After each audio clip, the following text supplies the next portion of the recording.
Hi everyone, so I'm back with another great off-campus opportunity, and this one is with Citi. So if you don't know by now, Citi is hiring for software developers and they are taking applications from freshers as well. So this is a great opportunity for all of you guys that are looking for a job right now, because Citi is a great company to work at. It's a fintech company, it's a bank basically. So in this video, we're going to talk about the role in details, we're going to talk about the eligibility, and we're going to talk about the most important thing, that is how to get your resume shortlisted. So everything that you need is going to be within the video, so make sure that you watch it till the end.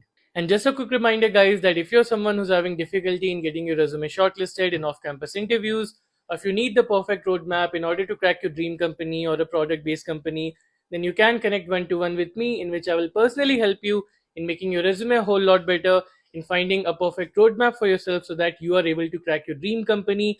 So you can connect one-to-one with me. The link will be in the description box. From there, you can connect with me and we'll work together to get you placed in your dream company. All right. So coming back to this opportunity, first of all, the role is Pune based, so it is going to be in Pune. That is the first thing. And talking about the eligibility, they have clearly mentioned that as for the education, if you've completed your bachelor's, meaning if you're a 2025 grad or 2024 grad or before, then you are eligible for this. And you don't need to have any prior experience. So the experience is basically 0 to 2, meaning even if you have 0 years of experience, even if you have no experience, it is completely fine.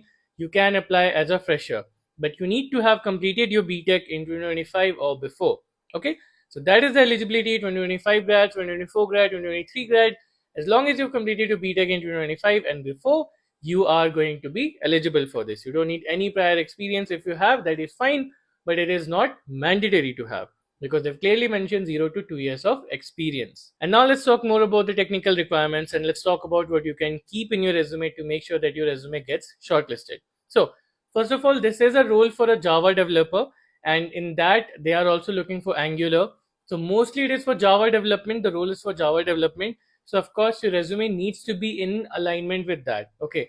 So we'll talk about what to keep in your resume, but before that, let's get the basics covered. So as for the basics, first, of course, you need to have a good ATS score. So I'll be giving you 2 websites in the description box. You can use those websites to check your ATS score. Make sure that your ATS score is bare minimum at 70. 70 and above, it should be on a safe spot. So check your ATS score, make sure there's no repetition, make sure you're using different verbs, make sure that you're using quantifiable terms, make sure you're using numbers, make sure there's no grammatical mistakes, make sure you're using a proper resume template that is parse friendly. Okay, so these things you need to keep. Once you focus on these things, your resume will automatically get a good ATS score. And of course, I'll be also giving you a resume template in the description box. That is one of the best template. You can use it over Overleaf, edit it, and then make it your own. Now, once you get the basics right, you have a good resume template, you have a good ATS score. Now let's talk about what you need to keep in your resume to be able to get shortlisted. So of course, the role is for Java. That means that if you have Java in your resume, then that is going to be a great thing for you. So you need to put Java as a programming language in your resume.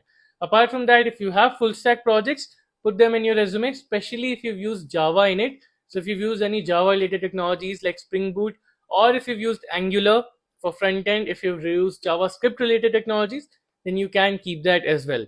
These are going to help you getting your resume shortlisted. Apart from that, what I'll be doing, I'll be giving you some keywords in the description box. You can use those keywords, put them in your resume, and that will again increase your chances of passing through their ATS basically. Okay, so keep Java in your resume. If you have Java based projects in your resume, well and good.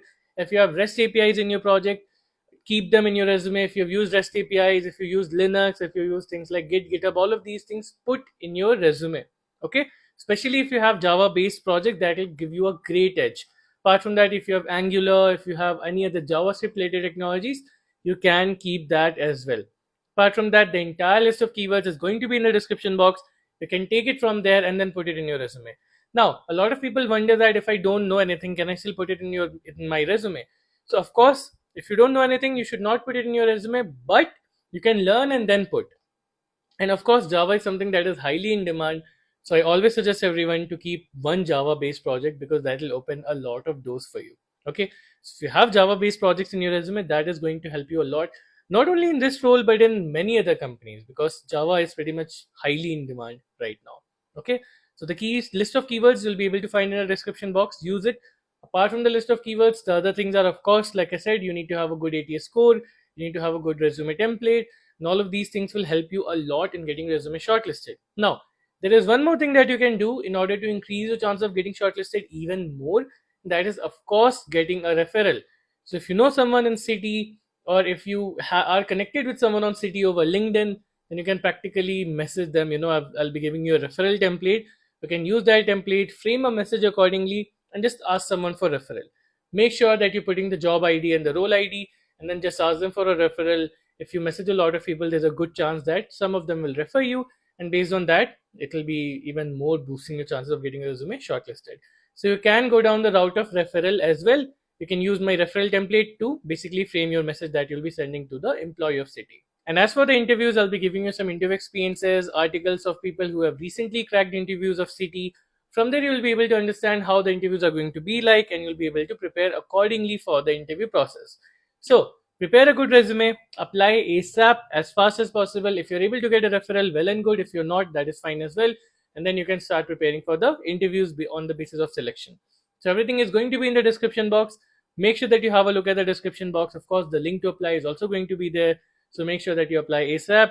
And again, to remind you guys, if you are having any sort of issue in finding your dream placement, or in getting selected, in cracking the interview, or if you want to practice mock interview, anything at all, then you can connect one to one with me. The link is in the description box. I'll personally help you and we'll get you placed in your dream company. So yeah, that's pretty much it. Make sure that you subscribe and stay tuned for more videos.